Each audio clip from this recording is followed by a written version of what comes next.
வருங்கால காவலருக்கும் உங்கள் ஜேபியின் வணக்கங்கள். இன்னைக்கு நம்ம எதை பத்தி பார்க்க போறோம்னா சைக்காலஜில குறியிடுதல் மறுகுறியிடுதல் என்ற டாபிக்ல இருந்து பார்க்க போறோம். வாங்க பார்க்கலாம்.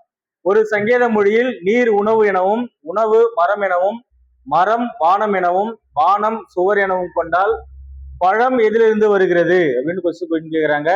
இது மாதிரி வினா இருந்தா கடைசியா எழுப்பக்கூடிய வினாவுக்கு ஒரிஜினல் வினா விடை என்னன்னு கண்டுபிடிக்கணும். இதுல பழம் எதிலிருந்து வருகிறதுன்னு கேட்கிறாங்க. பழம் எதிலிருந்து வரும்னா மரத்துல இருந்து தான் வரும். ஆனா மரத்தை நம்ம விடையை எடுக்க கூடாது, அதுக்கு இன்னொரு குறியீடு கொடுத்துருப்பாங்க. இப்ப இதுல பழம் எதுல இருந்து வருதுன்னா மரத்துல இருந்து வருது. அப்ப மரத்தை என்னவா சொல்றாங்க, மரம் எங்க முதல்ல வருதுன்னு பார்க்கணும்.